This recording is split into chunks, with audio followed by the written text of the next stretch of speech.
नमस्कार, आप सबका स्वागत है let's crack UPSC CSC Hindi पर। मैं ललित यादव आप सबका बहुत बहुत हार्दिक अभिनंदन करता हूं। चलिए तो क्लास स्टार्ट करने से पहले जो मेरे दोस्त मुझे नहीं जानते, मेरा नाम ललित यादव है। मैंने डबल एमए किया है लोक प्रशासन और राजनीति विज्ञान दोनों विषयों से। गोल्ड मेडलिस्ट रहा हूं, अपनी यूनिवर्सिटी में फर्स्ट पोजीशन पर रहा हूं। एमफिल किया है, वहां पर भी मैं गोल्ड मेडलिस्ट रहा हूं। बीएड किया है, सीटेट क्वालिफाई है, नेट क्वालिफाई है मेरा लोक प्रशासन और राजनीति विज्ञान दोनों विषयों से सेपरेटली मैंने नेट क्वालिफाई किया हुआ है। बाकी अगर आपको फ्री पीडीएफ चाहिए क्लासेस का तो ये फ्री पीडीएफ के लिए इस टेलीग्राम चैनल को ज्वाइन कर लीजिए। टेलीग्राम चैनल का नाम है अनअकैडमी ललित यादव की पाठशाला ऑफिशियल। अनअकैडमी ललित यादव की पाठशाला ऑफिशियल, फिर से बोलता हूं, अनअकैडमी ललित यादव की पाठशाला ऑफिशियल।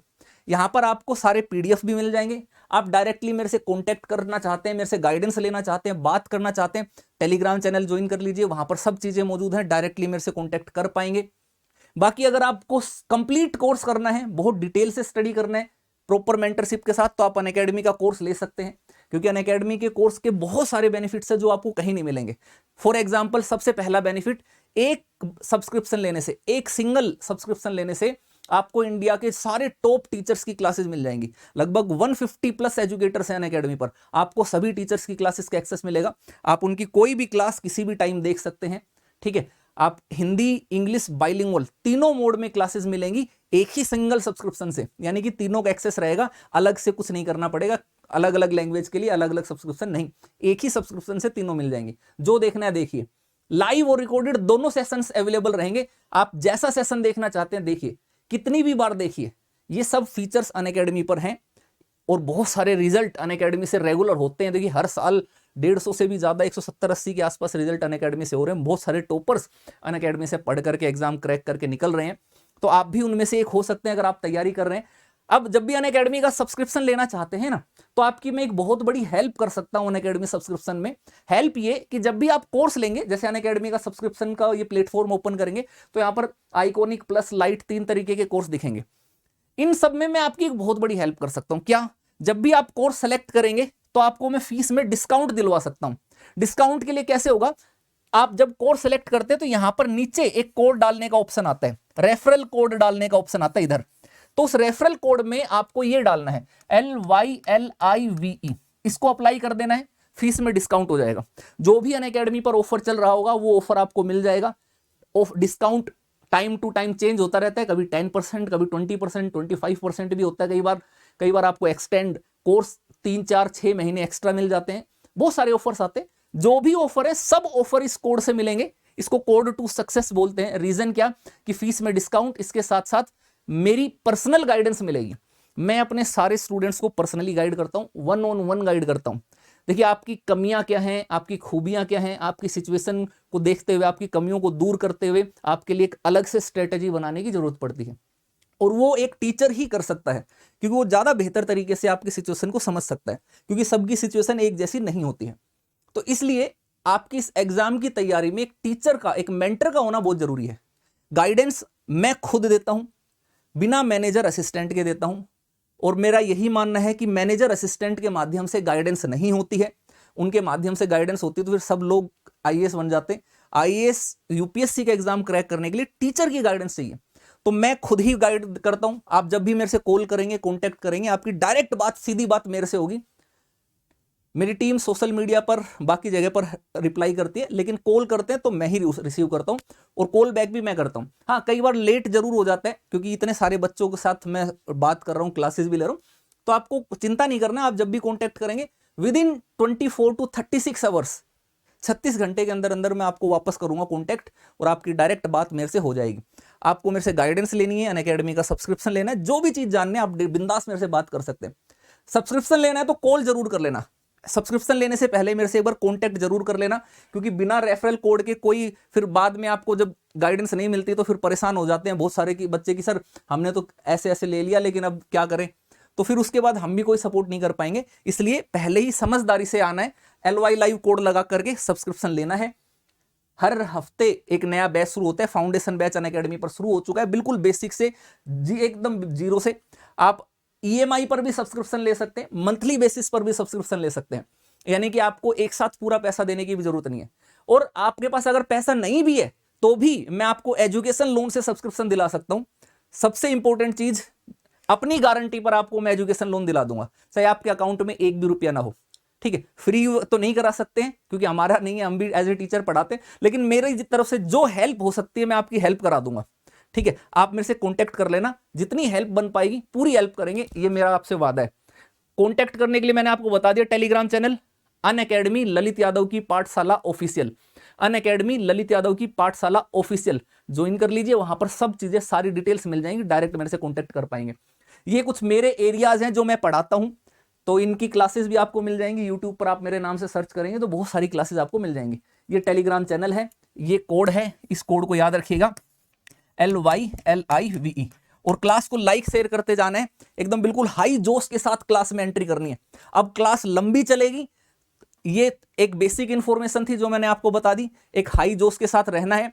अनअकैडमी का कोर्स जब भी लें, कोड याद रखिएगा, LY लाइव लगाना है, मेरे से बात कर लेनी है, तो एकदम हाई जोश बताने सब दोस्त कैसे, हाउ इज द जोश, आंसर आना चाहिए high sir, how is the जोश, एक हाई जोश के साथ सब लोग आंसर दीजिए और सेशन को हम स्टार्ट करते हैं।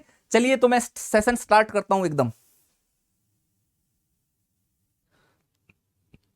1980-90 के दशक में भारत अंतरराष्ट्रीय स्तर पर प्लेन हाईजैकिंग बड़ी फेमस होती थी। विमानों को हाईजैक करके, किडनैप करके अपनी मांगे मनवाना जो है उस समय काफी फेमस था। सबसे बड़ा जो हथियार था आतंकवादियों को वो यही था कि वो विमान हाईजैक कर लेते थे डायरेक्ट। अब ऐसी ही एक घटना हुई जिसने भारत पाकिस्तान संबंधों को एकदम कटुता से भर दिया, खटास से भर दिया। क्या रही, इसको थोड़ा सा समझिए बड़े ही ध्यान से। देखिए क्या होता है, हमारा एक प्लेन था, हमारा इंडियन एयरलाइंस का प्लेन 24 दिसंबर 1999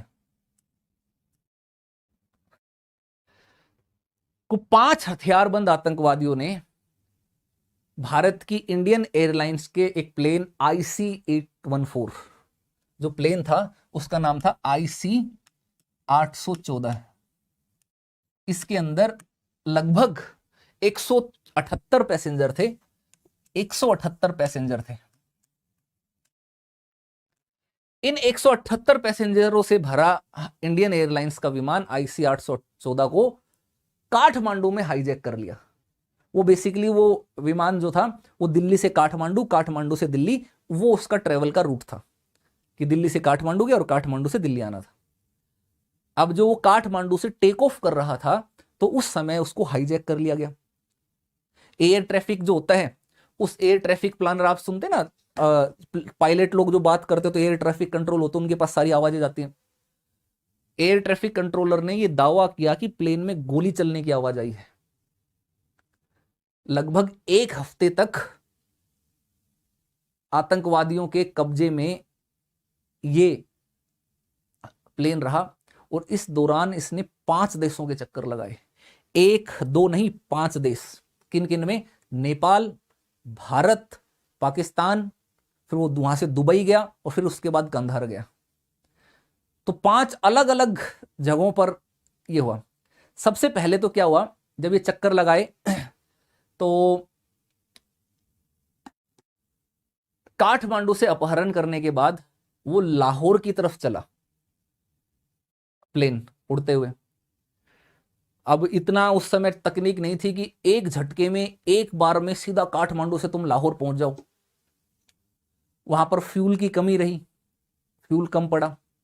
तो फ्यूल भरवाने के लिए हाईजैकर्स ने क्या कोशिश की, सबसे पहले वो लाहौर एयरपोर्ट की तरफ जाने लगे कि चलो भाई लाहौर एयरपोर्ट जाएंगे और वहां पर जाकर के हम फ्यूल भरवा लेंगे, फिर उसके बाद इसको कंधार लेकर के जाएंगे। उनका इरादा कंधार ले जाने का ही था पहले, लेकिन लाहौर के रास्ते। अब अगर वो प्लेन लाहौर लैंड कर जाता तो अंतरराष्ट्रीय स्तर पर पाकिस्तान की पोल पट्टी खुल जाती, पाकिस्तान की साजिश का खुलासा हो जाता है कि भाई इसी ने किडनैप कराया है, किडनैप करा करके अब अपने ही देश में लैंडिंग भी करा रहे।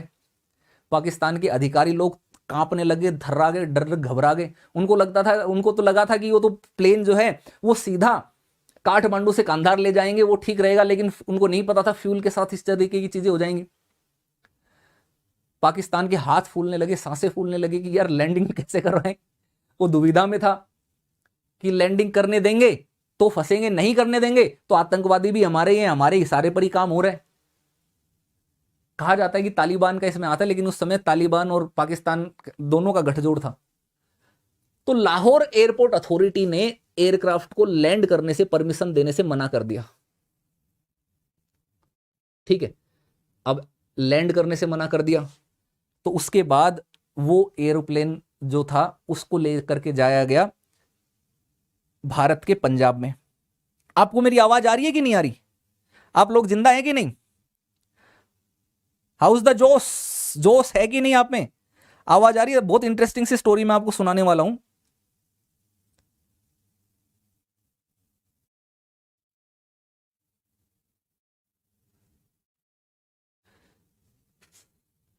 बहुत बढ़िया, एक हाई जोश के साथ बने रहें।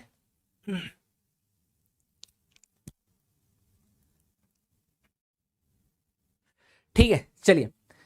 तो पाकिस्तान ने लाहौर में, वहां पर लाहौर एयरपोर्ट पर लैंडिंग की परमिशन नहीं दी गई। तो अब लैंडिंग करानी थी, कहां कराई जाए? तो लैंडिंग कराएगी पंजाब के अमृतसर में। प्लेन को अमृतसर में उतारा गया।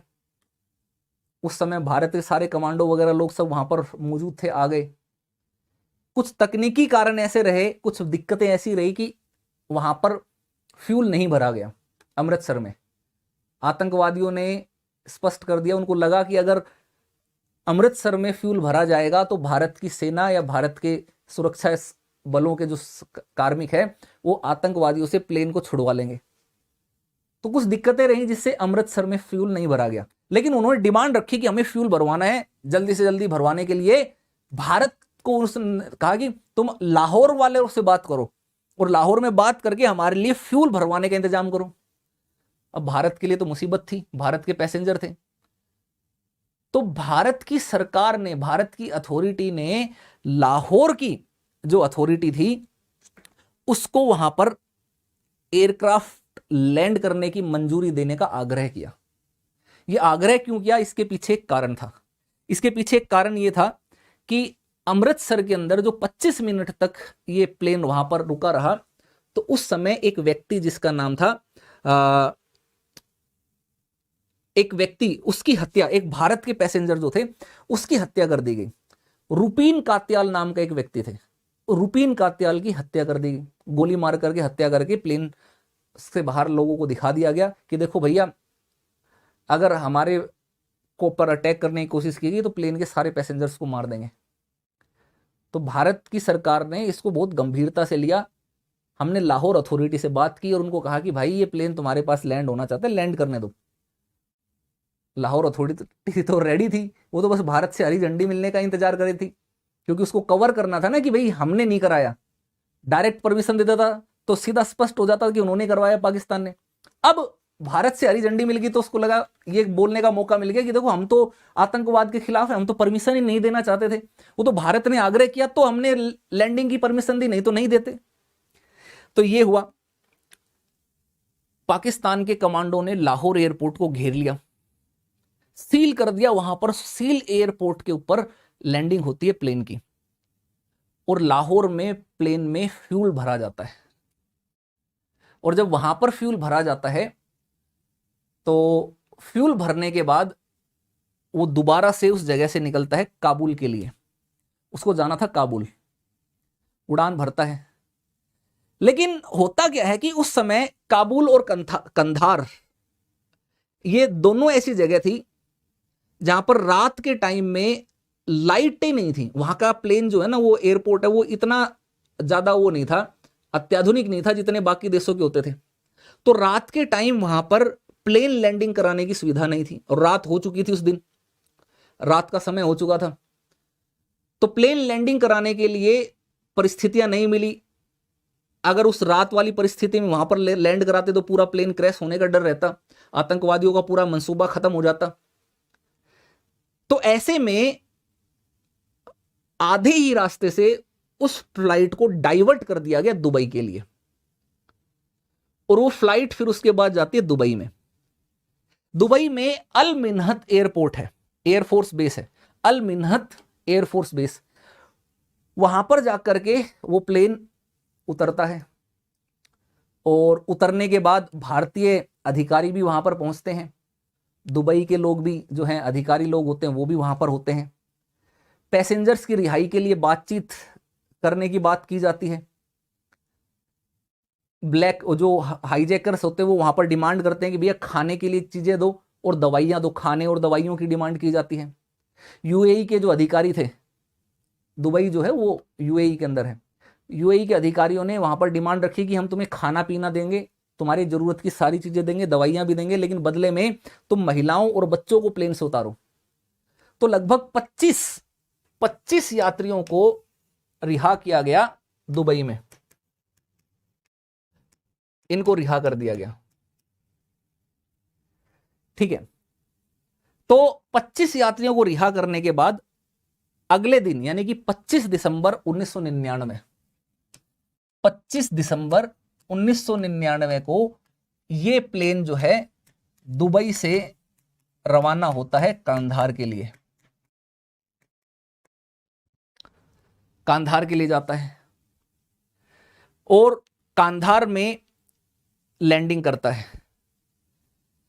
कांधार में लैंडिंग होने के बाद फिर आतंकवादी अपनी डिमांड रखना शुरू करते हैं भारत के सामने, और भारत के अधिकारी उन आतंकवादियों के साथ क्या करना शुरू करते हैं, नेगोशिएट करना शुरू करते हैं। पैसेंजर्स की रिहाई के लिए हाईजैकर्स के साथ बातचीत शुरू होती है। हाईजैकर्स की डिमांड बड़ी खतरनाक किस्म की थी। हाईजैकर्स ने 2 तरीके की डिमांड रखी। एक तो कहा कि भाई जो मौलाना मसूद अजहर है उसके साथ 35 कुछ आतंकवादियों की उसने लिस्ट दी। उसने कहा कि इन आतंकवादियों के, ये 36 आतंकवादी टोटल, इन आतंकवादियों को छोड़ना है, लिस्ट पकड़ाई। और इसके साथ साथ इन्होंने 20 करोड़ डॉलर की फिरौती भी मांगी। ये कहा कि 20 करोड़ डॉलर चाहिए हमें भाई, 20 करोड़ डॉलर दो और ये 36 आतंकवादियों को छोड़ो और अपना प्लेन लेकर करके चले जाओ। ये डिमांड जो है मूर्खतापूर्ण डिमांड थी।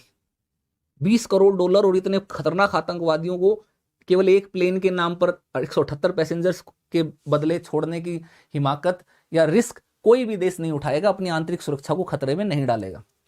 ये चीज उनको भी समझ में आ गई और कहीं ना कहीं पाकिस्तान और तालिबान में जो उनके आका लोग थे उनको भी समझ में आ गई।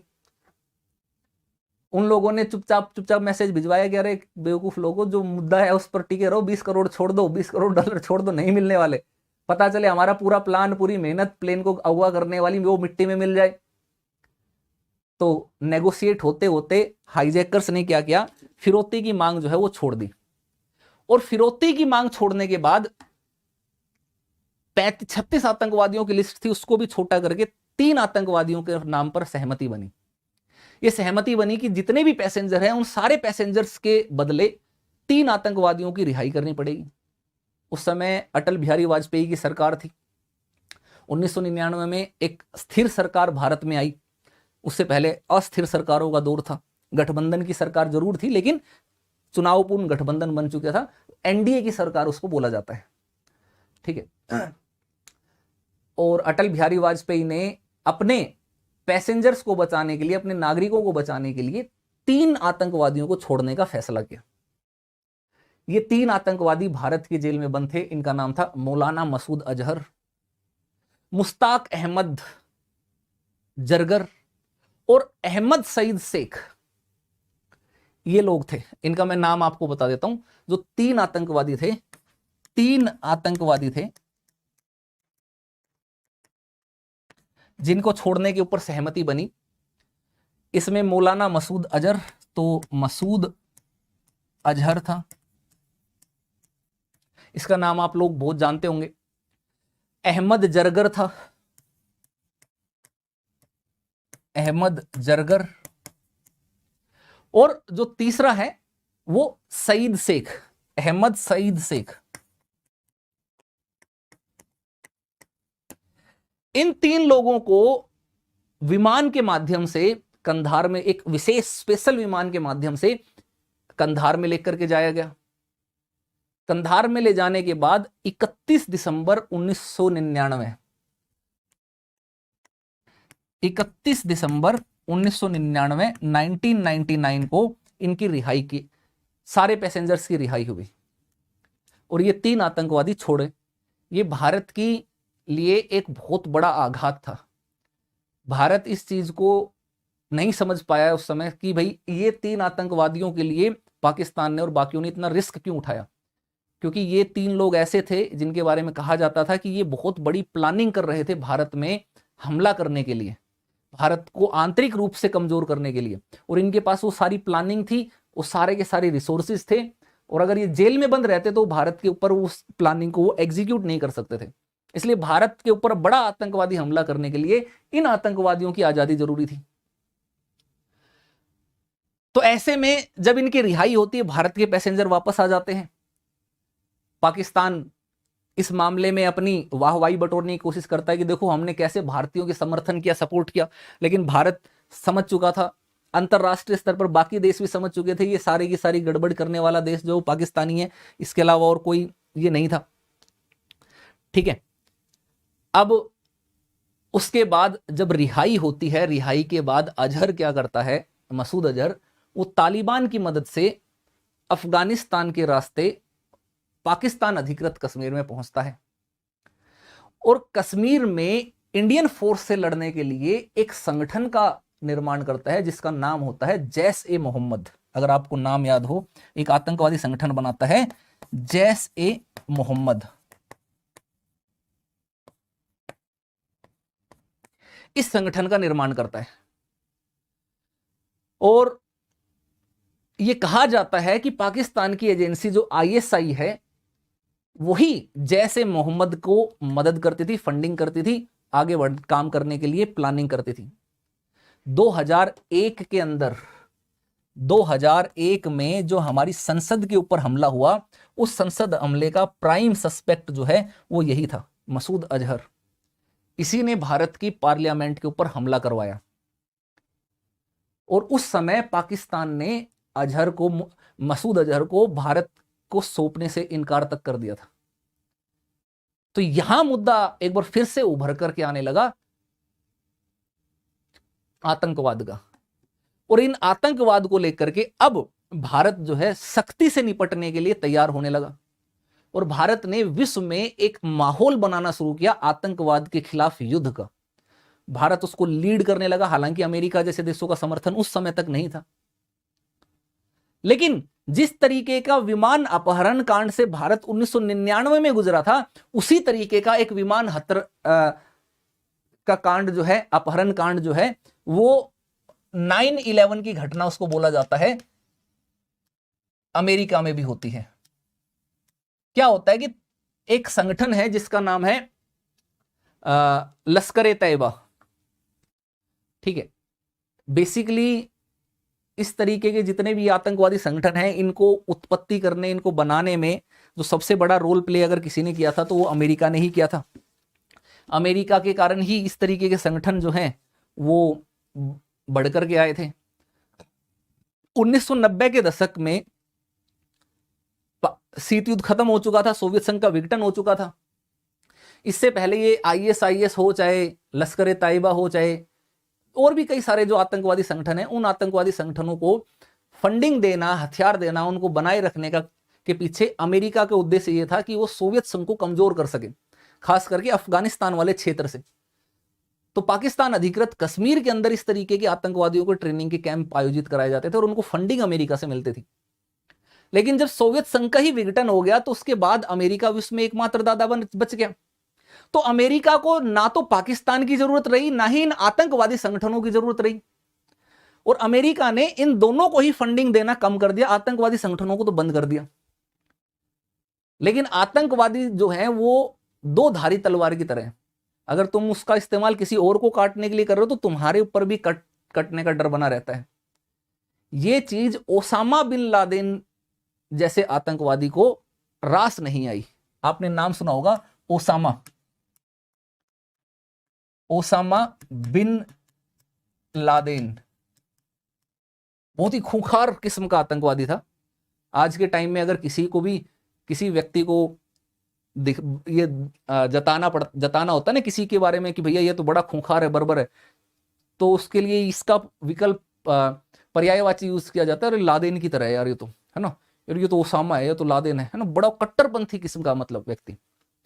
लादेन ने ये चीज समझी कि पाकिस्तान, अमेरिका ने उसका किस तरीके से उनके संगठनों का उपयोग किया, दुरुपयोग किया, और उसने ये ठान लिया कि वो अब अमेरिका को सबक सिखा करके रहेगा। जिस तरीके से कांधार विमान अपहरण मामले में भारत विक्टिम बना, भारत ने अमेरिका से सहायता की डिमांड की, सबको बोला कि भैया इस तरीके की घटनाएं बहुत हो रही हैं, अमेरिका के कान तक पे जूं तक नहीं रेंगी थी। वही सेम चीज अमेरिका के साथ हुई। अमेरिका के 4 विमानों का अपहरण किया गया, उनमें से 3 विमान अमेरिका की 2 महत्वपूर्ण इमारतें पेंटागन और वर्ल्ड ट्रेड सेंटर के ऊपर टकराए। मैं उसकी पिक्चर दिखाने की कोशिश करता हूं, आप यहां से देखने पे पता चल जाएगा। ये देखिए, ये पिक्चर्स यहां पर देखिए, ये अमेरिका के 9/11 टेरर अटैक जो था ना, उसमें प्लेन को डायरेक्ट टकरा दिया गया पेंटागन और वर्ल्ड ट्रेड सेंटर के साथ। इस तरीके के कुछ विध्वंसक दृश्य वहां पर नजर आए। अमेरिका धू धू करके चलने लगा। उसके प्रमुख बिल्डिंग, ये हमला जो है उसकी बिल्डिंगों पर ना होकर के अमेरिका के अहम के ऊपर किया गया हमला था। यहां पर प्लेन से टकराते हुए के भी कई सारे दृश्य थे, कई सारे वीडियो थे। देखो यहां पर ये प्लेन भी आपको कैद होकर दिख रहा होगा, इधर मैं कोशिश करता हूं दिखाने की। देखिए एक बिल्डिंग से टकरा चुका है, दूसरा प्लेन जा रहा है टकराने को लेकर के इस तरफ इधर। तो बड़ी संख्या में यहां पर एक और देखो, बिल्कुल बिल्डिंग के पास भी पहुंच गया। देखिए प्लेन, देखिए यहां पर टकराते हुए। तो ये सारी की सारी चीजें जो हैं वो वहां पर थी। तो इतना भयंकर किस्म का ये अटैक हुआ वहां पर। उसके बाद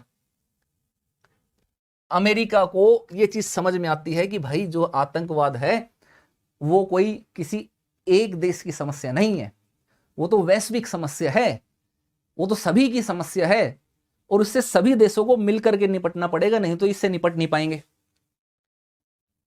उसके बाद अमेरिका ने बुश, उस समय जॉर्ज बुश जो है वो अमेरिका के राष्ट्रपति होते थे, उन्होंने वहां पर से घोषणा की और वी आर रेडी क्या, और वो बोलने लगे, वो चीजें बोलने लगे जो भारत 2 दशकों से बोलता आ रहा था, 1980 के दशक से बताता आ रहा था।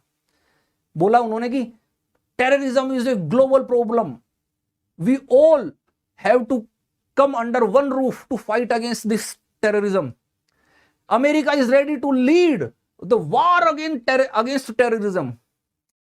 यानी कि आतंकवाद एक वैश्विक समस्या है, इससे लड़ने के लिए पूरे विश्व के देशों को एकजुट होना पड़ेगा, और अमेरिका इस आतंकवाद के खिलाफ युद्ध में नेता बनने के लिए रेडी है, आप सबको लीड करने के लिए रेडी है।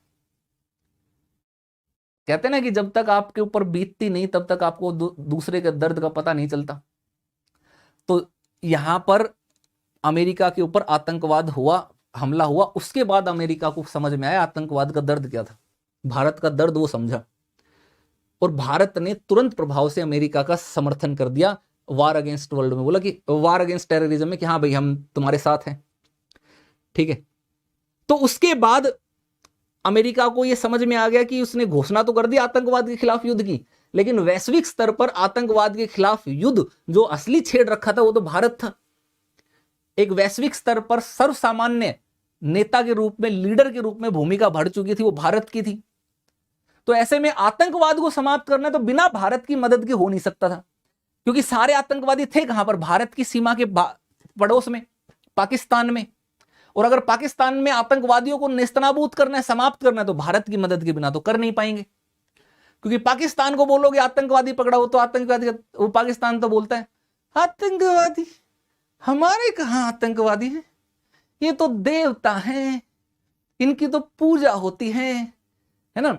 ये तो मतलब इस तरीके के, वो तो आतंकवादियों को बकायदा वहां पर हीरो की तरह दिखाता है, नेशनल हीरो।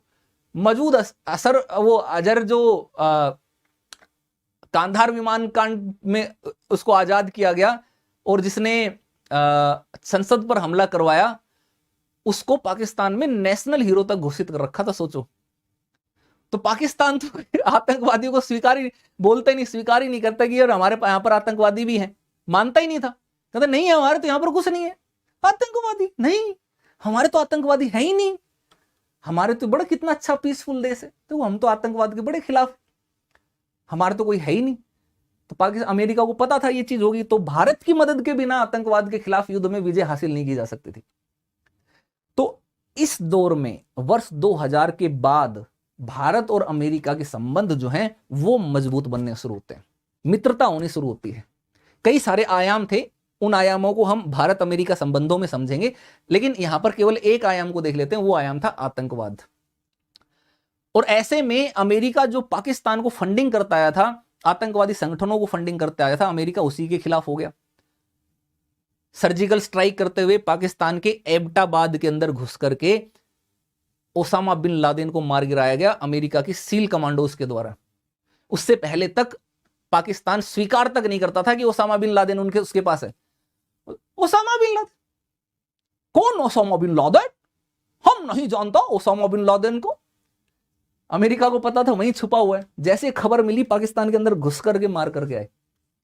उसके बाद पाकिस्तान हक्का बक्का सिट हाँ ये का होगा बे, ये कैसे हो गया? मतलब वो हर बार अपने आप को कवर करने की कोशिश करता है, हर बार पकड़ा जाता है, हर बार फंसता है। अंतरराष्ट्रीय स्तर पर पाकिस्तान की छवि आतंकवादियों को पनाह देने वाले देश की बन गई। IFTF जो एक संगठन है, उसकी लिस्ट निकाली जाती है, red grey list black list, उसकी ग्रे लिस्ट में हमेशा ये शामिल रहता है आतंकवादियों को वित्त पोषण करने के चक्कर में। तो अब यहां से भारत और अमेरिका के संबंधों का मधुर दोस्ती, मधुर याराना वो प्रारंभ होता है। भारत अमेरिका करीब आते हैं और अमेरिका के लिए पाकिस्तान का यूज नहीं रहता, क्योंकि सोवियत संघ का विघटन हो चुका था, तो पाकिस्तान की जरूरत ही नहीं थी अमेरिका को। अब तो चीन उभर रहा था, तो चीन से टक्कर लेने के लिए अमेरिका को भारत की जरूरत थी। तो अमेरिका ने पाकिस्तान को फंडिंग देना कर दिया बंद और भारत के साथ बना लिए मजबूत रिश्ते। इवन 2000 के दशक में भारत के साथ सिविल परमाणु समझौता भी कर लिया। इवन बराक ओबामा ने भारत की संयुक्त राष्ट्र की सुरक्षा परिषद में स्थायी सदस्यता को दावेदारी को भी स्वीकार कर लिया था। तो यहां से पाकिस्तान की विदेश नीति में एक बड़ा परिवर्तन होता है, भारत की विदेश नीति में भी बड़ा परिवर्तन होता है। हम तो मित्र बन जाते हैं अमेरिका के, लेकिन अमेरिका पाकिस्तान की विदेश नीति में अब परिवर्तन ही होता है कि अब तो जो है वो चीन ही है। अब अमेरिका से तो पैसा मिलना संभव रहा नहीं, अब तो जो मदद करे पाकिस्तान की वो तो चीन ही रहेगा। तो अपनी विदेश नीति में पाकिस्तान ने पूर्ण रूप से चीन के समक्ष आत्मसमर्पण कर दिया।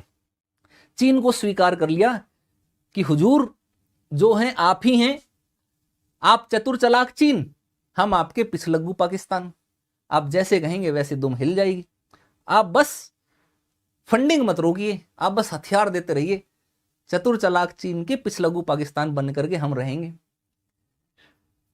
तो चीन और पाकिस्तान ये ज्यादा और करीब है। पाकिस्तान की विदेश नीति में अब अमेरिका की बजाय चीन के ऊपर ज्यादा फोकस किया जाने लगा और चीन से आग्रह किया जाने लगा कि हर मामले में भारत के संदर्भ में, भारत के मामलों में कि चलो भाई तुम इंटरफेयर करो यहां पर। ये चीजें होने लगी। 2001 में भारत की संसद के ऊपर भी हमला हुआ। ये पिक्चर आप देखोगे तो ये उस समय की पिक्चर है। ये आपको यहां पर संसद के ऊपर हमला करके भागते हुए आतंकवादी दिखाई देंगे। एक वेब सीरीज है, उस वेब सीरीज को देखना, भारत के संसद हमले से जुड़ी हुई वेब सीरीज है, उसका नाम है स्पेशल ओप्स। स्पेशल ओप्स नाम से, बहुत बेहतरीन है, देखना आप। के मेनन शायद उसमें वो है, एक्टर है, पता नहीं पूरा नाम मेरे को नहीं पता, लेकिन बहुत गजब की वेब सीरीज है, देखना आप। आपको भारत के संसद हमले से रिलेटेड बहुत सारी चीजें पता चलेंगी। हिम्मत सिंह नाम के एक व्यक्ति की कहानी उसमें दिखाई गई है। तो ये हमला होता है, देखिए ये हमले के, देखिए 13 दिसंबर 2001 को संसद पर हमला हुआ है ना। एम्बेसडर कार से संसद में आतंकवादी घुसे। उस टाइम एम्बेसडर कार चलती थी। एम्बेसडर कार आप लोगों ने देखी होगी, बहुत सारे लोगों। आजकल की जनरेशन हो सकता है एम्बेसडर कार ना देखती हो, आजकल की जनरेशन को तो अलग ही कारें पसंद है ना, जैगुआर है ना, लैम्बोर्गिनी चलाई जानियो, इस तरीके के गाने। लेकर तेरी काली काली कार डार्लिंग, आऊं तेरे घर के में बाहर डार्लिंग, गिरडे सारे ऐसे गेड़े सारे शहर के मारेंगे, इस तरीके से गाने चलते, गाड़ियों के अलग अलग जो एडवर्टाइजमेंट चलते हैं वो पता है। उस टाइम चलती थी एम्बेसडर गाड़ी, एक सफेद रंग की सी गाड़ी होती थी और बहुत मजबूत गाड़ी होती थी। जितने भी आईएएस आईपीएस बनते थे उनको एम्बेसडर गाड़ी दी जाती थी। आज के टाइम में तो फिर भी इनोवा फॉर्च्यूनर इस तरीके की गाड़ियां दी जाती हैं। तो उस समय एम्बेसडर गाड़ियां ही चलती थी, नेता लोग सब लोगों के पास यही रहते थे। उसी तरीके की गाड़ी के अंदर वो वहां पर आतंकवादी घुसते हैं, मुठभेड़ होती है। सुबह 11:30 से शाम 4 बजे तक सारे के सारे आतंकवादी मारे जाते हैं, लेकिन 9 लोगों की भारत के में भी मौत हो जाती है। और संसद हमले का आरोपी अफजल गुरु जो होता है उसको 2013 में फांसी दे दी जाती है। इसको लेकर के भी, अफजल गुरु को लेकर के भी भारत में बहुत सारे विवाद हैं, डिस्प्यूट हैं। उनके ऊपर अभी यहां पर चर्चा नहीं करेंगे, लेकिन आपके लिए एक समझाया, बताने की कोशिश की कि आतंकवाद के विरुद्ध युद्ध में जो है भारत लगातार अमेरिका के साथ में रहा। 2001 में जब भारत के संसद के ऊपर हमला कर दिया तो उस समय परिस्थितियां ऐसी बन गई कि अब तो भारत और पाकिस्तान के बीच युद्ध होगा ही होगा, क्योंकि पाकिस्तान ने भारत के संसद, भारत की अंतरात्मा, भारत के हृदय पर हमला किया था। भारत के देश की सबसे बड़ी संस्था अगर कोई है तो वो संसद है। तो संसद पर ही हमला हो जाने के बाद उनके हौसले पाकिस्तान के इतने ज्यादा बढ़ गए थे कि उसने संसद पर हमला करा दिया। तो उस समय अंतरराष्ट्रीय स्तर पर बड़ा तनाव का माहौल हो गया। भारत और पाकिस्तान की सीमा पर सेनाओं का जमावड़ा बहुत होना शुरू हो गया। ये लग रहा था कि आज नहीं तो कल युद्ध होगा ही होगा। लेकिन उस समय भारत ने संयम बरतते हुए, संयम दिखाते हुए युद्ध ना करने का निर्णय लिया। कई सारे लोग इसको भारत की कायरता भी करार देते हैं, लेकिन उस चीज को समझिए कि भारत ने उस समय युद्ध ना करने के लिए क्या था। भारत ने कहा कि भारत और पाकिस्तान दोनों के पास परमाणु हथियार थे। ऐसी परिस्थिति में अगर भारत पाकिस्तान पर हमला करेगा तो नुकसान तो भारत को भी होगा, क्योंकि पाकिस्तान परमाणु बम पहले प्रयोग करने की रणनीति अपनाता है। अगर पाकिस्तान की जरा सी भी आशंका हुई कि भारत हमला करने वाला है तो पाकिस्तान अपना परमाणु बम छोड़ देगा। और उस समय हमारे परमाणु बम की नीति जो थी वो ये थी कि हम पहले परमाणु बम का प्रयोग नहीं करेंगे, बाद में करेंगे। अगर पाकिस्तान परमाणु बम छोड़ देता तो भारत तो बर्बाद हो जाता, बहुत बड़ा क्षेत्र बर्बाद हो जाता। तो ऐसे समय में युद्ध करना ठीक नहीं था। और पाकिस्तान पर अगर हम हमला कर देते, आक्रमण कर देते, तो उसके आक्रमण करने से भारत और पाकिस्तान के बीच संघर्ष जो है वो मुद्दा बन जाता। आतंकवाद के खिलाफ जो युद्ध है वो कहीं ना कहीं पीछे छूट जाता। और इसके साथ साथ 1998 के बाद से ही भारत पर जो प्रतिबंध लगे थे, आर्थिक प्रतिबंध लगे थे, उनके कारण भारत की जो अर्थव्यवस्था है उसके ऊपर बहुत ज्यादा नकारात्मक प्रभाव पड़ा था। और ऐसी परिस्थिति में जब हमारी अर्थव्यवस्था के ऊपर नकारात्मक असर पड़ा हुआ है, ऐसी परिस्थिति में युद्ध करना हमारे नेशनल इंटरेस्ट के लिए अनुकूल नहीं था। क्योंकि एक युद्ध होता है, उस युद्ध में बड़े रिसोर्सेस, बड़ा खर्चा होता है। तो देश एक और अर्थव्यवस्था के ऊपर चोट के लिए तैयार नहीं था। इसलिए हमने उस समय पाकिस्तान के खिलाफ युद्ध नहीं छेड़ा। लेकिन हम अमेरिका के साथ बड़ी ही मजबूती के साथ खड़े हो गए, और अमेरिका बड़ी मजबूती से भारत के साथ खड़ा हो गया आतंकवाद के खिलाफ युद्ध में। और इस आतंकवाद के खिलाफ युद्ध में पहला टारगेट जो रहा वो पाकिस्तान ही रहा। पाकिस्तान के अंदर जितने भी आतंकवादी थे उनको बारी बारी से चुन चुन करके मार गिराया जाना जो है प्रारंभ किया गया। और पूरे विश्व में भारत के प्रयासों से पाकिस्तान एक आतंकवादियों को पनाह देने वाला देश जो है वो साबित होता हुआ चला गया। अब ऐसे में जब तक परवेज मुशर्रफ पाकिस्तान में प्रमुख बनकर के रहा, तब तक भारत और पाकिस्तान के संबंध इतने अच्छे नहीं रहे। हाँ, कभी कभी बीच बीच में दोनों देशों के बीच अच्छे संबंध बहाली करने के लिए कुछ प्रयास किए गए, जैसे कि 2004 में पाकिस्तान और भारत के बीच में अच्छे संबंध, सॉफ्ट वो कूटनीति बनाने के लिए क्रिकेट मैच का आयोजन करवाना प्रारंभ किया गया। लेकिन जब भी भारत पाकिस्तान के बीच कोई मुद्दा आता है ना, सबसे बड़ी समस्या, सबसे बड़ा मामला जो जाता है वो क्रिकेट के ऊपर होता है। भारत पाकिस्तान मैच का क्रिकेट मैच बंद हो जाते हैं यार। और हमें सबसे ज्यादा मजा किस में आता है? भारत पाकिस्तान के मैच देखने में आता है क्रिकेट का, बचपन से ही। बचपन में मैं सोचता था यार कि बम ब्लास्ट हुआ तो क्रिकेट मैच बंद कर दिए, ठीक है, कोई और चीज भी तो क्रिकेट मैच बंद कर दिए, क्यों बंद कर दिए जाते हैं बार बार, जबकि क्रिकेट मैच होगा तो बढ़िया ही होगा, फायदा ही होगा, है ना। हमें तो बड़ा इंटरेस्ट आता था, लेकिन जब बड़े हुए बाद में पढ़ने लिखने लगे तब जाकर के चीजें समझ में आई। देखिए, जब जब पाकिस्तान कोई उल्टी हरकत करता है भारत के द्वारा उसके साथ कई सारे मामलों में संबंध विच्छेद कर लिया जाता है। जैसे कि क्रिकेट एक धर्म की तरह है भारत में। अगर भारत पाकिस्तान का मैच हो जाता है, आप देखना लाखों की संख्या में लोग मैदान में मौजूद होते हैं, जगह नहीं बचती मैदान में, और पूरा विश्व उस मैच को देखता है, ना केवल भारतीय और पाकिस्तानी बल्कि विश्व के बाकी लोग भी। इतनी ज्यादा ऑडियंस किसी मैच में नहीं आती। अभी T20 वर्ल्ड कप हुआ जिसमें हमने पाकिस्तान को हराया, मैच खचाखच भरा था, जगह नहीं थी, और उसके अलावा बाकी कोई भी मैच होता उसमें ऑडियंस ही नहीं आती थी। तो ऐसे में इस तरीके के उनसे क्या होता, फायदा पाकिस्तान को भी होता। भारत पाकिस्तान मैच के ब्रॉडकास्टिंग अधिकार और टिकट, बाकी कई मामलों में पाकिस्तान बोर्ड को भी फायदा हो जाता, ठीक है, उसको भी कुछ स्पॉन्सरशिप मिल जाती, इस तरीके के आर्थिक लाभ उसको मिल सकते थे। तो भारत क्या कोशिश करता था कि भारत की तरफ से कोई आर्थिक लाभ पाकिस्तान को ना मिल पाए, इसलिए इस तरीके से क्रिकेट को बैन कर देते थे कि भैया क्रिकेट नहीं खेलेंगे। पाकिस्तान के जो कलाकार थे भारत में आते थे उनके ऊपर बैन लगा दिया जाता था। हालांकि एक दौर में काफी लंबे समय तक पाकिस्तान के कलाकार भारत में रहे, खूब प्रसिद्धि बटोरी, खूब भारत में नाम कमाया, पैसा कमाया, लेकिन इस समय उनको भी बॉलीवुड से बाहर निकालने की एक लहर सी चली रही। उसका रीजन है, उसका कारण क्या रहा कि पाकिस्तान से कलाकार जो थे उनको भारत ने, बॉलीवुड ने नाम दिया, काम दिया, फेम दिया, पैसा दिया। यही कलाकार जब पाकिस्तान में जाते हैं या दुबई में जाते हैं, भारत के बाहर जाते हैं, तो वो वहां पर भारत विरोधी बयानों में संलिप्त होते हैं, पैसा कमाते हैं भारत में, गाना गाना, फिल्मी करना, वो करते हैं भारत में।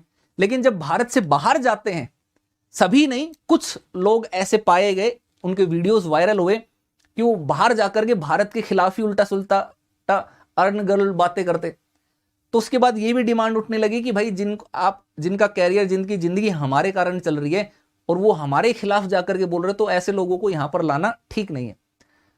तो महाराष्ट्र में तो खास करके शिवसेना ने तो इस चीज को बहुत सीरियसली ले रखा है और पाकिस्तानी कलाकारों के बहिष्कार में लगे हुए हैं, और बहुत कम संख्या में अब पाकिस्तान के कलाकार भारत में रह गए, ज्यादातर लोग जो चले गए। लेकिन हालांकि अभी भी, जबकि अच्छे लोग जो हैं वो बढ़िया हैं, वो उनको काम आज भी भारत में मिलता है।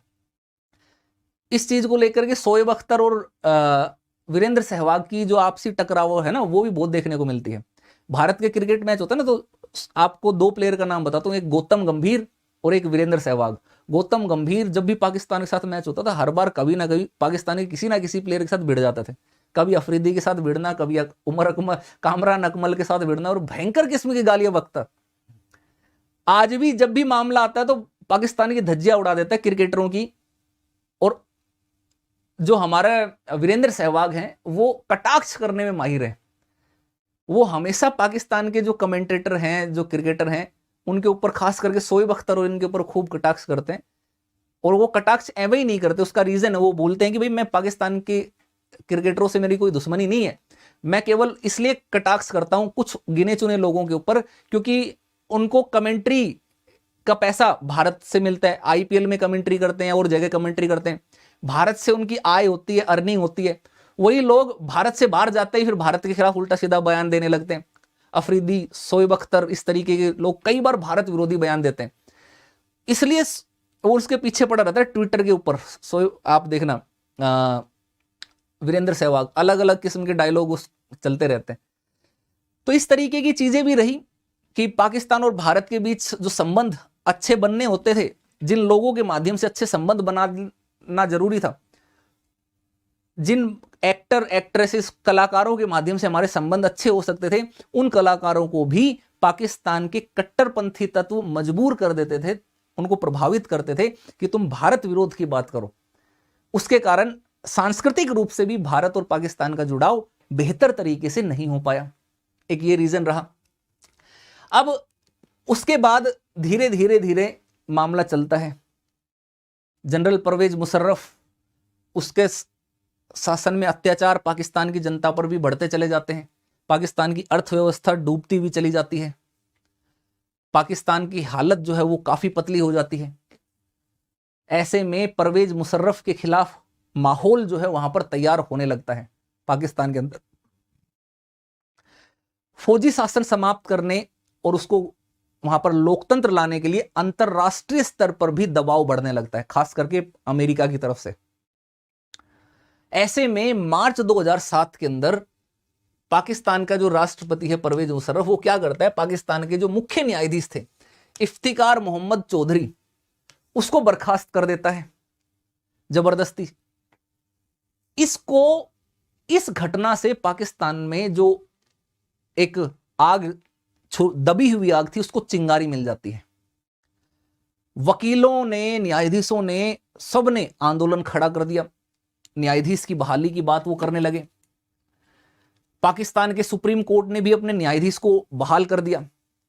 परिणाम स्वरूप 2007 में परवेज मुशर्रफ को पाकिस्तान में आपातकाल लागू करना पड़ा और उस समय लोकतंत्र के लिए आंदोलन होने लगा। 2007 में यह मुद्दा उठा कि यार कि सेना का प्रमुख और राष्ट्रपति दोनों एक ही व्यक्ति कैसे रह सकता है, ऐसे तो दुरुपयोग होता रहेगा। तो इसलिए अपनी सत्ता बचाने के लिए जनरल परवेज मुशर्रफ क्या करता है, सेना का जो प्रमुख का पद था वो छोड़ देता है, राष्ट्रपति के पद पर बना रहता है लेकिन सेना प्रमुख नहीं रहता। ऐसा होते ही पाकिस्तान में जब लोकतंत्र का माहौल बनने लगता है तो इस समय परवेज मुशर्रफ भी तैयार था कि हाँ भाई लोकतांत्रिक माध्यम से राजनीति में आ जाएं, क्योंकि सेना तो कंट्रोल में थी ही उसके। पाकिस्तान से जो निर्वासित नेता थे, जो उस समय अपने जान के खतरे के कारण पाकिस्तान से बाहर रह रहे थे, बेनजीर भुट्टो और नवाज शरीफ, वो दोनों भी पाकिस्तान में लौट आते हैं, वापस आ जाते हैं। अब ये बेनजीर भुट्टो और ये नवाज शरीफ, आप इन दोनों को देख लीजिए, 2007 में ये वापस लौटते हैं। बेनजीर भुट्टो के लिए कहा जाता है कि उस समय पाकिस्तान के कट्टरपंथी तत्व तैयार थे इस चीज के लिए कि जैसे ही बेनजीर भुट्टो पाकिस्तान आएगी उसको मार दिया जाएगा। बेनजीर भुट्टो की जान का खतरा बना हुआ था, उसके बावजूद बेनजीर भुट्टो पाकिस्तान आई इस उम्मीद में कि पाकिस्तान में लोकतंत्र होगा, इलेक्शन होगा, सैन्य तानाशाही समाप्त होगी। परंतु 2007 में ही बेनजीर भुट्टो की सरेआम हत्या कर दी जाती है। सरेआम।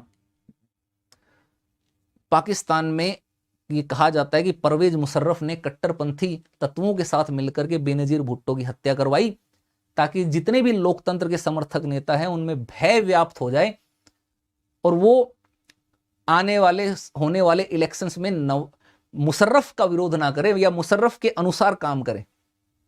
लेकिन इसके बिल्कुल विपरीत हुआ। विद्रोह की लहर जो है वो और उभर करके आने लगी, और तेज होगी, और तीव्र हो गई। 2008 में फाइनली फरवरी 2008 में इलेक्शन करवाए जाते हैं, चुनाव होते हैं पाकिस्तान के अंदर और पाकिस्तान में पुनः लोकतांत्रिक चुनाव संपन्न हुए एवं चुनाव में पाकिस्तान पीपल्स पार्टी और पाकिस्तान मुस्लिम लीग, जो एक दूसरे की विरोधी पार्टियां थी, उन दोनों ने मिलजुल करके गठबंधन की एक सरकार बनाई। गठबंधन की सरकार बनती है, मुशर्रफ जो है वो अपना त्याग पत्र दे देता है और उसके बाद देश छोड़ करके भाग जाता है, क्योंकि देश में रहने पर उसके खिलाफ कई सारे मुकदमे उसके खिलाफ दायर कर दिए जाते हैं और उसको उसमें फंसने के जो है आशंका रहती है और दिक्कतें उसको वहां पर होती। तो ये उस समय की पिक्चर है, जो ब्रेकिंग न्यूज जो थी, और जब दिखाया जाता है ना न्यूज में ब्रेकिंग न्यूज, ये देखिए ब्रेकिंग न्यूज, तो ये वो ब्रेकिंग न्यूज थी जिसमें ये बताया गया कि मुशर्रफ ने रिजाइन किया। उस समय का इनका चेहरा देख लीजिए, शक्ल देख लीजिए रिजाइन करते हुए की। अब 2008 में लोकतांत्रिक सरकार आती है। उस समय वहां पर अगर हम बात करें तो यूसुफ रजा गिलानी वो सत्ता में आते हैं। 2013 में एक बार फिर से लोकतांत्रिक इलेक्शन होता है और पहली बार पाकिस्तान में लोकतांत्रिक रूप से सरकारों की अदला बदली होती है। इससे पहले कभी भी लोकतांत्रिक रूप से किसी सरकार ने कार्यकाल पूर्ण नहीं किया और पूर्ण करने के बाद अगली लोकतांत्रिक सरकार नहीं आई। इससे पहले भी लोकतांत्रिक सरकारों की जो अदला बदली हुई वो कैसे हुई, एक पार्टी की सरकार बनी, 1-2 साल में गिरा दी गई, फिर दूसरी बनी, फिर दूसरे की गिरा दी गई। पहली बार लोकतांत्रिक तरीके से पाकिस्तान में परिवर्तन हुआ और नवाज शरीफ इस बार नए प्रधानमंत्री जो हैं वहां पर बनते हैं। अब नवाज शरीफ के सत्ता में आने के बाद से भारत पाकिस्तान के संबंध थोड़े से ठीक होने की कोशिश करने के प्रयास किए जाते हैं, लेकिन 2017 में एक और घटना हो जाती है। 2017 में क्या घटना होती है, ध्यान से समझिए। पाकिस्तान का जो सुप्रीम कोर्ट है वो नवाज शरीफ को चुनाव का जो नामांकन पत्र था उसमें झूठी सूचना देने के कारण पद से बर्खास्त कर देता है। सोचो सुप्रीम कोर्ट की कितनी पावर है, न्यायपालिका की पावर देखो, पाकिस्तान के प्रधानमंत्री को बर्खास्त कर दिया कि भाई तुमने झूठी सूचना कैसे दी, नामांकन पत्र में कैसे भर के दिया। भारत में भी देखो ना, इसीलिए नामांकन पत्र के अंदर सारी सूचनाएं आपको सही देने की आवश्यकता है। अगर झूठी दी तो बाद में आपका चुनाव भी रद्द किया जा सकता है। तो ऐसे में इसके ऊपर बर्खास्त, ना केवल बर्खास्त किया बल्कि उसको चुनाव में भाग लेने से आजीवन भी प्रतिबंधित कर दिया गया। शाहिद अब्बासी पाकिस्तान के नए आनन फानन में नए प्रधानमंत्री बनाए गए। 2013 के बाद 2018 में इलेक्शन होना था। पाकिस्तान मुस्लिम लीग के प्रमुख नवाज शरीफ, उसके ऊपर इस तरीके का प्रतिबंध लग चुका था। पाकिस्तान की राजनीति में एक नया चेहरा उभर करके सामने आने लगा, जिसका नाम था इमरान खान। इमरान खान की फैन फॉलोइंग पहले से ही, प्रारंभ से ही बहुत थी। 1992 का क्रिकेट वर्ल्ड कप जो पाकिस्तान जीता था, उस वर्ल्ड कप को जिताने में पाकिस्तान के लिए इमरान खान की बहुत बड़ी भूमिका थी। तो एक नेशनल हीरो के रूप में, एक राष्ट्रीय हीरो के रूप में इमरान खान बड़ा फेमस थे।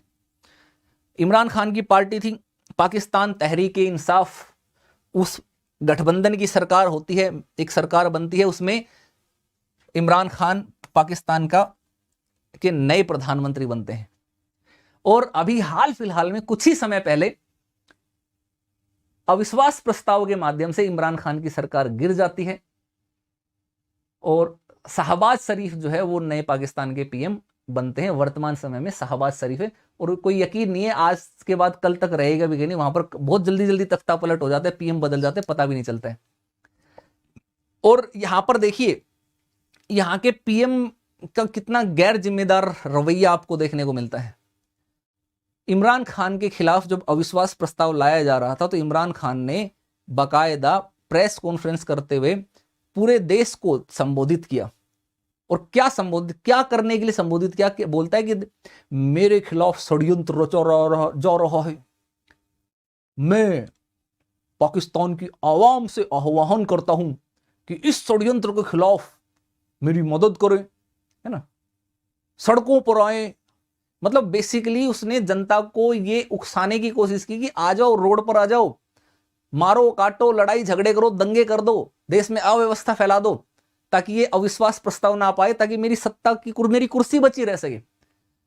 सोचिए इस तरीके का गैर जिम्मेदाराना बर्ताव एक प्रधानमंत्री के द्वारा, सिर्फ इसलिए कि उसकी सीट जा रही है, उसकी कुर्सी छीनते जा रही है, अपनी ही जनता को दंगों में फंसाने के लिए, हिंसा में लिप्त करने के लिए वो इस तरीके की वो कोशिश कर सकता है। तो सोचिए किस तरीके की मानसिकता रहती है उनकी, किस तरीके का लोकतंत्र वहां पर है, किस तरीके के लोकतांत्रिक नेता वहां पर है। इन सब मामलों में भारत बहुत अच्छा है, बहुत बेहतर है अगर आप कभी देखोगे। तो ये हुआ, ये इमरान खान आप यहां पर देख लीजिए जो प्रेस कॉन्फ्रेंस को संबोधित जो कर रहा था वो। सेना और लोकतंत्र हमने देख लिया। अब पाकिस्तान की विदेश नीति के प्रमुख लक्ष्यों को भी देख लेते हैं कि पाकिस्तान की विदेश नीति के प्रमुख लक्ष्य क्या है। पाकिस्तान की विदेश नीति के मेन अगर तरीके से देखें, मुख्य रूप से 4 प्रमुख लक्ष्य हैं। 4 प्रमुख लक्ष्य हैं। पहला लक्ष्य जो है विदेश नीति का यह है कि भाई भारत से अधिक शक्तिशाली बनना है, भारत से अधिक शक्तिशाली बनना है, ये इसका एक मकसद है। दूसरे की अगर हम बात करें तो इसकी विदेश नीति का है कि भाई जम्मू कश्मीर को कैसे भी करके हड़पे, जम्मू कश्मीर को हड़पना या कब्जाना, ये इसका एक प्रमुख उद्देश्य है, विदेश नीति का लक्ष्य। तीसरा जो लक्ष्य है ना वो बड़ा विचित्र है। वो ये क्या चाहता है, ये चाहता है कि इस्लामिक राष्ट्रों का ये नेतृत्व करे, जो कि इसके बस की बात नहीं है। नेतृत्व करना। सऊदी अरब के रहते ऐसा हो ही नहीं सकता, तो इसका बस नहीं चल रहा, लेकिन इसका सपना जरूर है। ये विदेश नीति में इस चीज को वो करता है, दिखाता है कि भाई हम इस्लामिक राष्ट्रों का नेतृत्व करें। और चौथा जो इसकी विदेश नीति का लक्ष्य है वो है महाशक्तियों के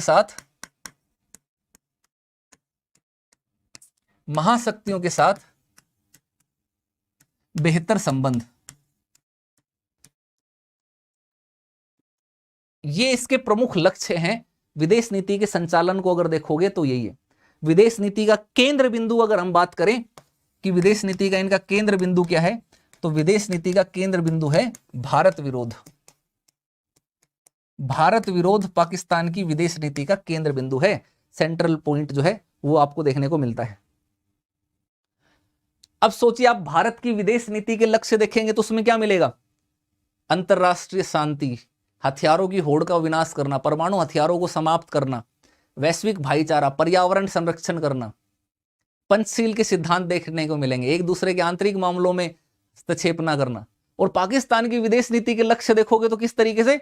भारत का विरोध करना, भारत से ज्यादा शक्तिशाली बनना, महाशक्तियों की चमचागिरी करते रहना, फंडिंग मिलती रहे ताकि जम्मू कश्मीर को कब्जाना है, इस्लामिक राष्ट्रों का नेतृत्व करना, जो कि सारी ही चीजों में वो विफल रहता है, कोई भी चीजें नहीं करता है। इस चक्कर में वो अपने देश को बहुत बड़े नुकसान वाली सिचुएशन में पहुंचाता हुआ चला गया। ये है। अब होता क्या है कि वर्ष 2016 के अंदर, जब उस समय नवाज शरीफ पाकिस्तान के प्रधानमंत्री थे, तो भारत के द्वारा एक बार फिर से पाकिस्तान के साथ अच्छे संबंध बनाने की कोशिश की जाती है। पुरानी सारी चीजों को भूलते हुए जब नरेंद्र मोदी 2014 में भारत के पीएम बनते हैं, तो एक बार फिर से ये एक नई नीति अपनाते हैं जिसका नाम रखा जाता है नेबर फर्स्ट, पड़ोसी प्रथम की नीति उसको कहा जाता है। और पड़ोसी प्रथम की नीति अपनाते हुए अपने सारे पड़ोसियों के साथ बेहतर संबंध बनाने पर भारत के द्वारा बल दिया जाता है। तो पाकिस्तान के साथ भी संबंध बेहतर करने की कोशिश की जाती है। 2016 में पाकिस्तान की यात्रा करते हैं भारत के प्रधानमंत्री नरेंद्र मोदी, जो कि 12 वर्षों के बाद किसी भारतीय प्रधानमंत्री की पाकिस्तान की यात्रा थी, बड़े लंबे समय के बाद। यह यात्रा जो है वो प्लान्ड यात्रा नहीं थी। भारत के राष्ट्रपति अफगानिस्तान गए थे यात्रा करने। अफगानिस्तान की यात्रा से भारत आते टाइम, लौटते टाइम प्रधानमंत्री अचानक से पाकिस्तान रुके। और पाकिस्तान में देखिए, ये पिक्चर देखिए, उस समय भारत हाथ में हाथ डाले नवाज शरीफ के साथ भारत के प्रधानमंत्री नरेंद्र मोदी, ये पिक्चर आपको उस समय देखने को मिलेगी। वो एकदम अचानक से की गई यात्रा थी। वो ये दिखाता है कि भारत अभी भी पॉजिटिव था, सकारात्मक था कि भारत और पाकिस्तान के संबंध शायद बेहतर हो सकते हैं, शायद और अच्छे हो सकते हैं, शायद यहां पर चीजों में सुधार किया जा सकता है। लेकिन एक बार फिर से वही कहानी जो मैंने आपको कहानी सुनाई थी, साधु और बिच्छू वाली कहानी। जब जब साधु बिच्छू को बचाने की कोशिश करता है, बिच्छू उस पर डंक मारता है। ऐसे ही यहां पर भी हुआ। एक बार फिर से हमने पाकिस्तान की तरफ मित्रता का हाथ बढ़ाया, और जैसे ही मित्रता का हाथ बढ़ाते हैं, ऐसे ही पाकिस्तान के जो कट्टरपंथी तत्व हैं वो एक बार फिर से वहां पर सक्रिय हो जाते हैं। और उनके सक्रिय होते ही उनको जैसे लगने लगता है कि भारत पाकिस्तान करीब आ रहे हैं, तो कट्टरपंथी तत्व, उनका अस्तित्व संकट में आ जाता है। ऐसे में एक बार फिर से सक्रिय होते हैं, और सक्रिय होते ही क्या करते हैं, यात्रा के तुरंत बाद पंजाब के जो पठानकोट है वहां पर एयरफोर्स स्टेशन पर आतंकवादी हमला किया जाता है। जैसे मोहम्मद उसका हाथ था, वही जैसे मोहम्मद जिसके बारे में मैंने आपको कांधार कांड के बाद बताया था, अजहर मसूद वाले मामले में मैंने आपको समझाया था, संसद पर हमले के मामले में मैंने आपको समझाया था। स्पष्ट आता है। ये फोटो देखिए, ये पठानकोट एयरफोर्स स्टेशन, उसके ऊपर हमले के बाद की पिक्चर है। ध्यान से देखिए सभी लोग। आप लोग यार लाइक शेयर करते रहो, लाइक शेयर नहीं रुकने चाहिए। देखो, मैं आपके लिए इतनी रात में भी नॉन स्टॉप मेहनत करके आपको पढ़ा रहा हूँ, क्लास करा रहा हूँ। उसके पीछे कारण यही है कि आप सब लोग क्वालिटी की एजुकेशन प्राप्त कर पाएं, आप सबको क्वालिटी जो है वो मिले क्लासेस में। आप सब लोग करते ही नहीं लाइक शेयर, पता नहीं क्या हो जाता है एकदम से। इतनी बेरुखी काहे,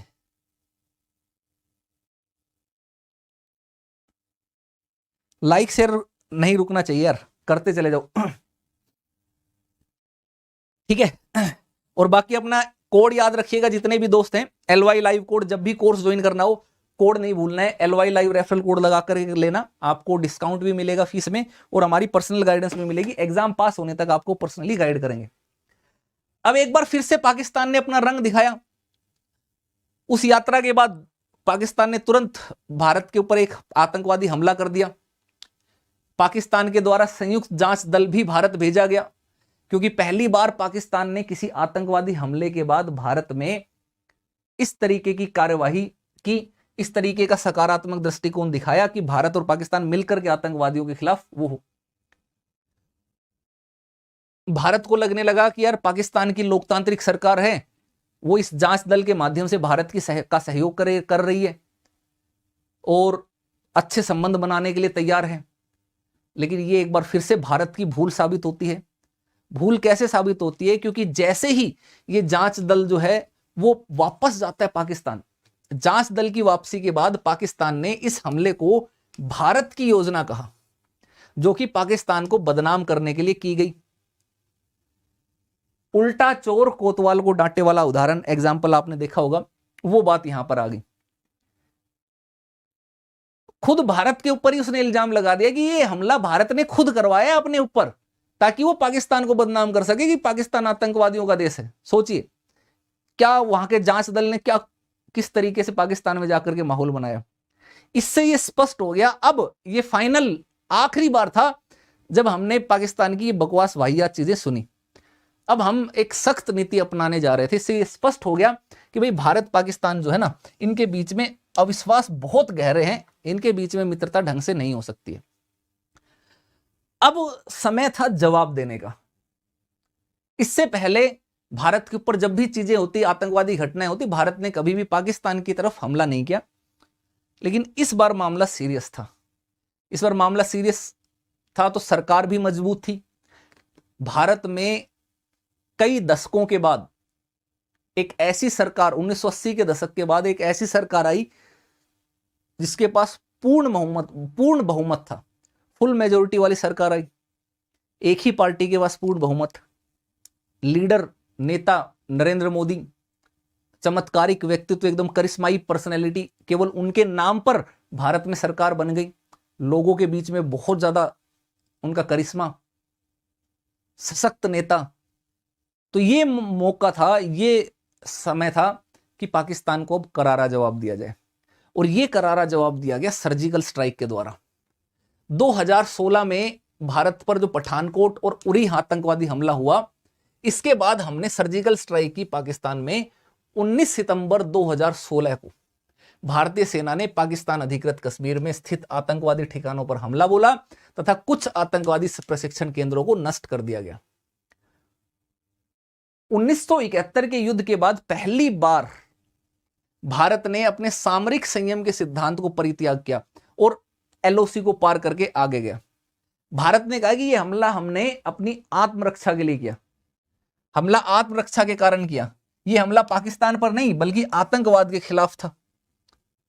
पाकिस्तान को हमने वो बताया, दिखाया।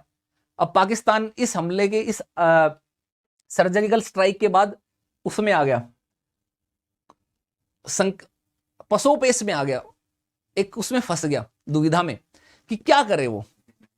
क्या वो भारत की सर्जिकल स्ट्राइक को मान्यता दे? अगर मान्यता देगा तो उसको पता चलेगा, ये भी मानना पड़ेगा कि पाकिस्तान आतंकवादियों को पनाह दे रहा है, आतंकवादियों को ट्रेनिंग कर दे रहा है। तो ऐसे में पाकिस्तान हर बार बोलता है कि सर्जिकल स्ट्राइक हुई नहीं, कोई सर्जिकल स्ट्राइक है ही नहीं, जबकि हमने सबूत दिए प्रॉपर। आप ये मूवी देखना, उरी नाम से आप मूवी देखेंगे जिसमें हाउस द जोश वाला है ना, हाउस द जोश वो वाला, तो उसमें आपको पता चलेगा कि किस तरीके से हमने सर्जिकल स्ट्राइक प्लान की और कितने बखूबी तरीके से हमने सर्जिकल स्ट्राइक की, और पाकिस्तान के कई सारे लोगों, आतंकवादियों को हम वहीं पर ही मार गिरा करके वापस सही सलामत भारत के अंदर हमारे पैरा ट्रूपर्स जो हैं वो वापस लौट करके आए। अब इस सर्जिकल स्ट्राइक ने पूरे देश में, पूरे अंतरराष्ट्रीय स्तर पर भारत की छवि को जो है वो एक पुख्ता सा छवि बनाने की वो काम किया। एक सॉफ्ट पावर की बजाय अब एक हार्ड पावर जो है भारत बन करके उभरने लगा। अब यही नहीं रुके, अब भारत को पाकिस्तान के आतंकवाद का करारा जवाब पाकिस्तान के तरीके से देना था।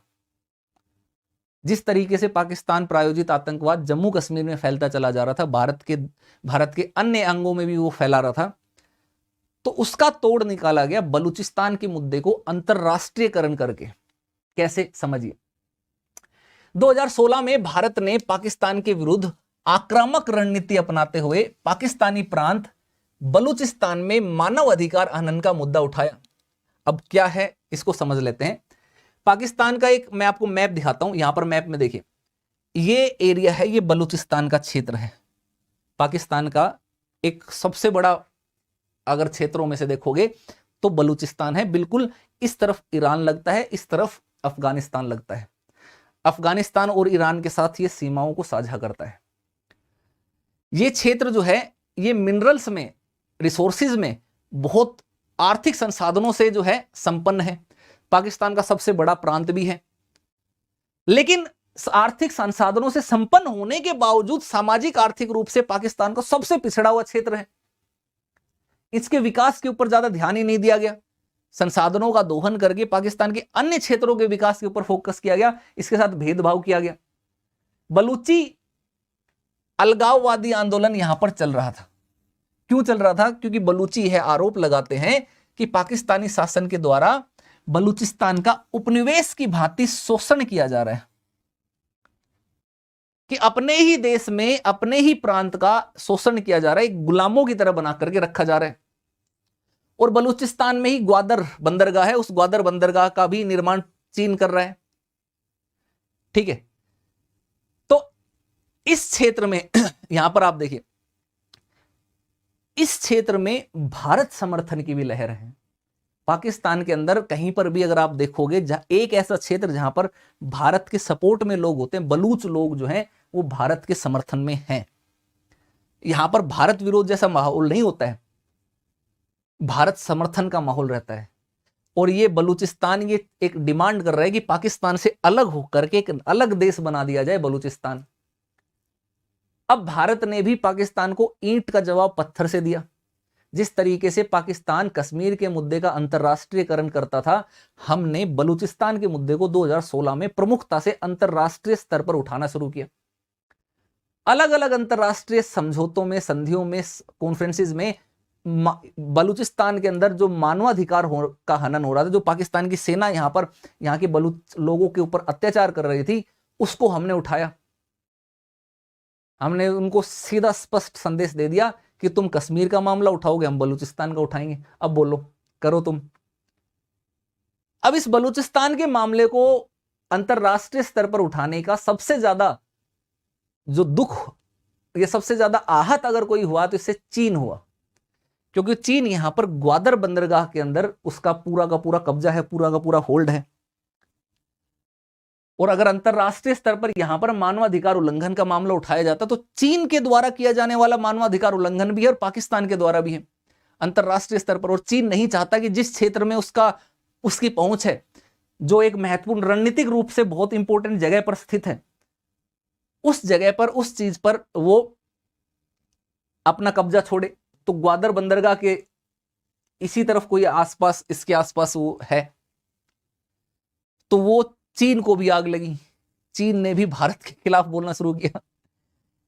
इससे पहले जब जम्मू कश्मीर का मामला इस तरीके से अंतरराष्ट्रीय स्तर पर उठाया जाता था, तब चीन ने कभी नहीं बोला, तब चीन ने कभी ये नहीं कहा कि ये पाकिस्तान भारत के आंतरिक मामले में क्यों हस्तक्षेप कर रहा है। उसका रीजन ये था क्योंकि कश्मीर के एक बहुत बड़े हिस्से पर चीन ने भी तो कब्जा कर रखा था, अक्साई चीन के ऊपर, और ऊपर गिलगित बाल्टिस्तान का एक क्षेत्र पाकिस्तान ने चीन को गिफ्ट भी कर रखा था, तोहफे में भी दे रखा था। लेकिन जैसे ही पाकिस्तान का मामला हम उठाते हैं, बलूचिस्तान का मामला, तो चीन आ करता है कि भारत तो अपने पड़ोसी देशों के आंतरिक मामलों में हस्तक्षेप कर रहा है। देखा देखा, हम बता रहे थे ना, तो भारत तुम्हें जीने नहीं देगा, अपने पड़ोसी देश के आंतरिक मामले में हस्तक्षेप कर रहा है। चीन तो पहले से ही बोलता था। तो वो इस तरीके से प्रचार करता है। रोना धोना इन दोनों का चलता रहता है, रोना धोना छोड़ेंगे नहीं कभी भी। लेकिन भारत जो है ये चीज समझ चुका है, तो भारत पुख्ता रूप से बना रहता है, मजबूत बना रहता है, अपनी बातों पे टिका हुआ है।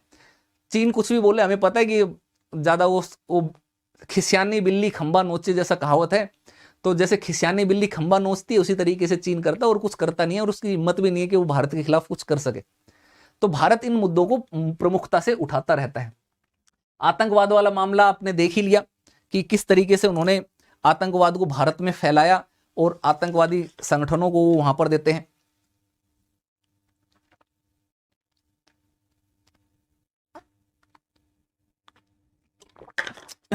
देखिए, घबराइए मत।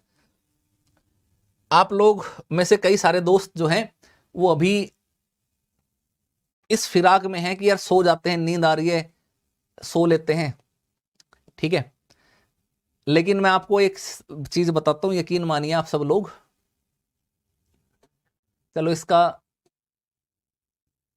अगर यहीं पर ही क्लास कर रहे हैं तो नींद आ रही है, लेकिन अगर क्लास करने की बजाय यहां पर मुद्दा होता है कि चैटिंग करने का, आपस में बातचीत करने का, तो चैटिंग करने के लिए सब लोग रेडी रहते हैं, एकदम बिल्कुल फुल ऑन रेडी रहते हैं, है ना। फिर चाहे पूरी रात भर चैटिंग कर लेते हैं। अभी मैं खुद भी अगर लड़की की प्रोफाइल बना करके कोई फेक सी फोटो लगा करके चैट बॉक्स में आ जाऊं और बात करने लग जाऊं, तो जिन जिनको भी नींद आ रही सारों की नींद खुल जाएगी कि अच्छा है, इस तरीके से जाग जाते हैं। लेकिन जब पढ़ाई हो रही है, जो काम की चीजें, जिससे तुम्हारा कैरियर बनना है, उसमें सबको दर्द हो रहा है। हद है यार, कमाल है ना। क्या करोगे भाई तुम, क्या किस तरीके से आईएएस बनोगे बताओ। थोड़ा सा पढ़ने में दर्द हो जाता है सबको, लेकिन और बाकी कामों के लिए गड़बड़ हो जाता है ना। तो चलिए आप लोगों की भी बात मान लेते हैं, आप लोगों की भी रिस्पेक्ट रखते हैं, क्योंकि आप लोग भी हमारे दोस्त हैं, आपके बिना तो कुछ हो नहीं सकता। आप ही हैं जो हैं हमारे लिए, है ना। तो आपका हुक्म सर आंखों पर, इसका पार्ट 3 लाना पड़ेगा। पाकिस्तान और आतंकवाद को लेकर के अब हमें एक पार्ट 3 लेकर ला करके फिर क्लास लेनी पड़ेगी। अभी इसको यहीं पर छोड़ देते हैं, ठीक है। कल हम दिन में सुबह 9 बजे भी एक क्लास में मिलेंगे, रात में 9 बजे भी मिलेंगे, रात में 11 बजे भी मिलेंगे। तो 2-3 सेशन कल रहेंगे, उसमें सब लोग आ जाना। और बाकी लाइक शेयर जरूर करना। आप में से जितने भी हमारे दोस्त हैं, आप लोग लाइक शेयर नहीं करते, अच्छा नहीं लगता, करा करो यार।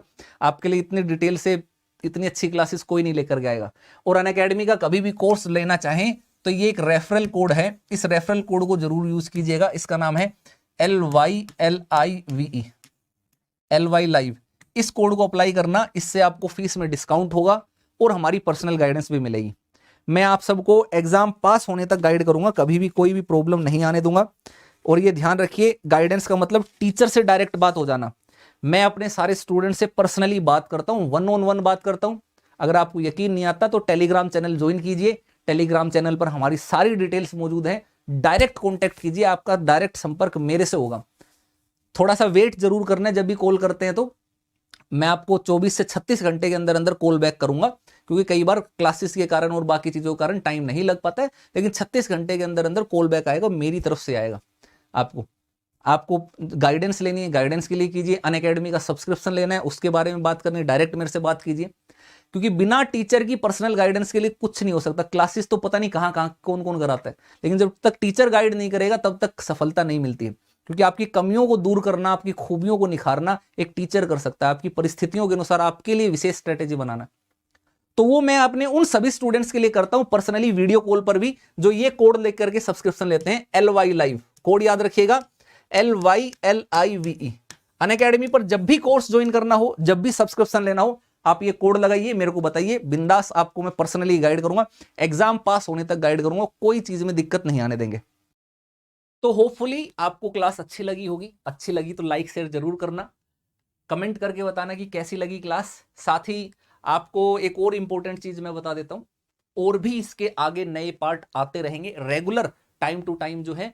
इसके जो बाकी के पेंडिंग एरियाज हैं, बाकी के पेंडिंग क्लासेस हैं, वो ऐसे ही मेगा मैराथन सेशन में आते रहेंगे। उनके लिंक अगर चाहिए, उनकी इंफॉर्मेशन चाहिए या फ्री PDF चाहिए, तो ये टेलीग्राम चैनल ज्वाइन कर लीजिएगा। इस टेलीग्राम चैनल का नाम है अनअकैडमी ललित यादव की पाठशाला ऑफिशियल। फिर से बोलता हूं, अनअकैडमी ललित यादव की पाठशाला ऑफिशियल, अनअकैडमी ललित यादव की पाठशाला ऑफिशियल, अनअकैडमी ललित यादव की पाठशाला ऑफिशियल। इसको ज्वाइन कर लीजिएगा। यहां पर आपको सारी चीजें अवेलेबल है, आप मेरे से कांटेक्ट भी कर पाएंगे, डायरेक्ट मेरे कांटेक्ट के सब चीजें यहां पर हैं, ठीक है। जब भी कांटेक्ट करें, करना। और अनअकैडमी का कोर्स अगर आप लेने का प्लान कर रहे हैं तो ये रेफरल कोड याद रखिएगा, LYLIVE, इस कोड को अप्लाई करके लेना। आपको मैं 1-on-1 गाइड करूंगा, एग्जाम पास होने तक कोई प्रॉब्लम नहीं आने देंगे, ये चीज ध्यान रखिएगा। बिना मैनेजर असिस्टेंट के डायरेक्ट बात आपकी मेरे से होगी जब भी कॉल करेंगे, कॉल बैक आपको मैं ही करूंगा, अगर मैं रिसीव नहीं कर पाया तो विद इन 36 आवर्स आपके पास मैं कॉन्टेक्ट कर लूंगा, ठीक है। क्योंकि एक टीचर ही आपको सही गाइड कर सकता है, मैनेजर असिस्टेंट से गाइडेंस नहीं मिल सकती है, तो ये चीज ध्यान रखना है। क्योंकि बाद में आप कोर्स लेने के बाद फिर परेशान होते हैं कि सर हमने तो फलाना फलाना कोर्स से ले लिया लेकिन अब गाइडेंस नहीं मिल रही, क्या करें, तो उसमें हम भी कोई हेल्प नहीं कर पाएंगे, ये चीज ध्यान रखिएगा। तो आपको पहले से ही सतर्क रहना है, जब भी सब्सक्रिप्शन लें एक बार मेरे से कांटेक्ट जरूर कर लेना है, बात जरूर कर लेना है, डायरेक्ट बात होने पर ही लेना। बाकी जितनी भी हेल्प हो पाएगी वो हेल्प भी हम कर देंगे। आप फाइनेंशियली वीक हैं, अकाउंट में कोई पैसा नहीं है, तो भी मैं अपनी गारंटी पर आपका एजुकेशन लोन से सब्सक्रिप्शन करा दूंगा, ईएमआई पर, बड़ी ही कम ईएमआई पर। जो भी हेल्प, जो भी सपोर्ट मेरे से हो पाएगी वो सपोर्ट, वो हेल्प मैं आपके लिए एग्जाम पास होने तक करूंगा, कभी भी कोई प्रॉब्लम आपके लिए नहीं आने देंगे। कोड लेकिन याद रखना है LY लाइव, जब भी कोर्स ज्वाइन करें कोड यही लगाना है LY लाइव, ठीक है।